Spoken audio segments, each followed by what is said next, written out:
అమలాపురంలోని సత్యమ్మ తల్లి ఆలయం వద్ద ఈ నెల 16న జరిగే శెట్టిబలిజ కార్తీక వన సమారాధనను విజయవంతం చేయాలని బీసీ సంఘం రాష్ట్ర వర్కింగ్ ప్రెసిడెంట్ యనమదల రవి, పెంకేరాజు, అనసూరి సతీష్ పేర్కొన్నారు.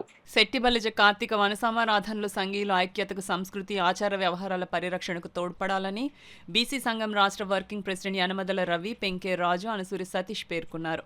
శుక్రవారం సంఘ కార్యాలయంలో విలేకరుల సమావేశంలో వారు మాట్లాడారు. కార్తీక మాసంలో సాంఘిక సమైక్యతను పెంపొందించడానికి, భావితరాలకు సంస్కృతిని అందించడానికి ఉద్దేశించి బడ్డాయిని పేర్కొన్నారు. మంత్రి వాసంశెట్టి సుభాష్, వాసంశెట్టి సత్యం వంటి ప్రముఖులు ఈ కార్యక్రమాల్లో పాల్గొంటారని తెలిపారు. ఈ సమావేశంలో గుత్తుల సత్యనారాయణ తదితరులు పాల్గొన్నారు.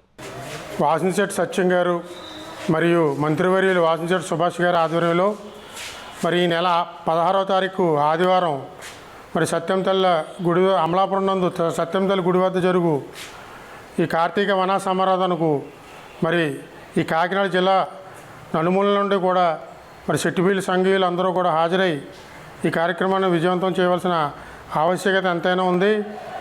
మరి మనం ముఖ్యంగా ఈ కాకినాడ జిల్లాలో మరి బీసీలకు ఎటువంటి న్యాయం చేయలేకపోయింది ప్రస్తుత ప్రభుత్వం. మరి రాబోయే కాలంలో మన ఐక్యత, బీసీల ఐక్యత, ముఖ్యంగా శెట్టిబలి అధికం బీసీల్లో మన ఐక్యత చాటుకుంటే మనలో ఎవరో ఒకరికి పదవి రావడం జరుగుతుంది. కాబట్టి శెట్టిబలి సంఘీయులందరూ కూడా వేలాదిగా తరలి వచ్చి అమలాపురం జరుగు వన సమారాధనకు విజయవంతం చేస్తారని చెప్పేసి ఆశిస్తూ